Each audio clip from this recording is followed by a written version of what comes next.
कल्याण डोंबिवली महापालिकेमध्ये खरं तर भाजप आणि शिंदेची शिवसेना हे महायुती म्हणून एकत्र लढलेत. त्यांना महायुती म्हणून खरं तर बहुमत मिळालंय. 122चा आकडा आहे, बहुमताचा आकडा 62 आहे. आणि 62चा आकडा असताना खरं तर दोन्ही पक्ष हे स्वबळावर महापौर पद ठरवण्याच्या बाबतीत सांगायचं झालं तर इंडिव्हिज्युअली दोघेही सध्याच्या घडीला सक्षम नाहीयेत, कारण दोघांची आकडेवारी खूप वेगळं सांगते. म्हणजे 3 आकड्यांचा फक्त फरक आहे.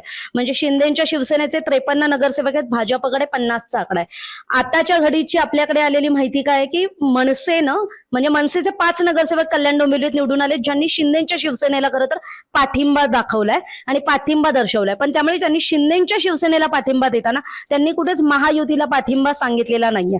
त्यामुळे 53+5 केले तर 57चं गणित होतं आणि 2 नगरसेवक माफ करा 58चं गणित होतं. 53+5 58 आणि 2 नगरसेवक हे मनसेच्या नगरसेवकांसोबत ठाकरेंचे होते. तर आता ठाकरेंच्या नगरसेवकांची नोंद ही मनसेच्या नगरसेवकांसोबत झाली आहे का, आणि ते जर मनसेसोबत गेले असतील तर मनसेचा 7चा आकडा होतो आणि 53+7 60 होतं. मग 2 नगरसेवकांचा मुद्दा येतो की 2 नगरसेवक कोण, म्हणजे 62चा आकडा कोण गाठतंय.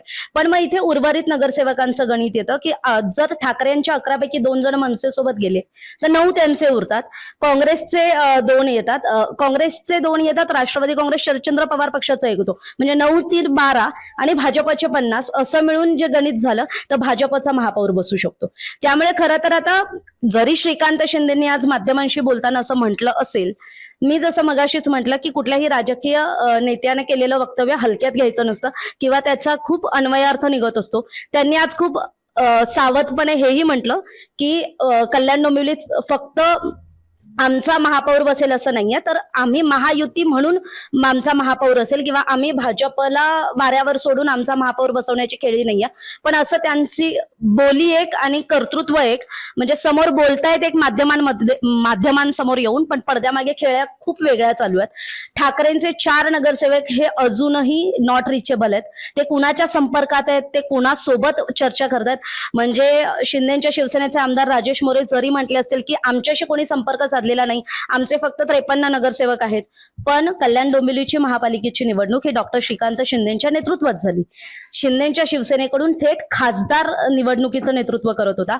त्यामुळे कल्याण डोंबिवली महापालिकेत खरं तर हा शिंदेच्या शिवसेनेसाठीही मोठा एक सेटबॅक बसलाय की अगदी जे भाजप त्यांना मागे वाटत होतं, जो बालेकिल्ला शिंदेचा होता, खरं तर तिथे भाजपने सुद्धा अगदी 3च्या आकड्याचा फरक आहे आणि 50 नगरसेवक त्यांचे आणि 53 शिंदेच्या शिवसेनेचे. त्याच्यामुळे आपल्याला हेच पाहावं लागणार आहे की नेमका महापौर होणार कुणाचा आहे. जरी तो महायुतीचा झाला तरी गमक हेच आहे की नेमका बसणार कोण आहे. शिवसैनिक बसणार आहे की भाजपचा निष्ठावंत किंवा भाजपला जो आपला नगरसेवक बसवायचा आहे तो बसणार आहे. मग पुन्हा इथे पण आरक्षणाच्या सोडतीचं राजकारण येतं. मग आरक्षणाची सोडत कुणाकडे निघते आणि मग कुणाचा नगरसेवक तिथे बसणार आहे. हा सगळा पुढचा खेळ आहे जो कल्याण डोंबिवलीत होणार आहे. त्यामुळे आपल्याला हे पाहावं लागणार आहे आणि त्यासाठी आपल्याला किमान पुढचे 24 तास तरी खूप महत्वाचे असणार आहेत आपल्याला कल्याण डोंबिवलीचं राजकारण अजून समजण्यासाठी. महाराष्ट्रातील सर्व बातम्यांचे विश्वासार्ह व्यासपीठ, सकाळच्या सर्व सोशल मीडिया प्लॅटफॉर्मला लाईक, फॉलो आणि सबस्क्राईब करा.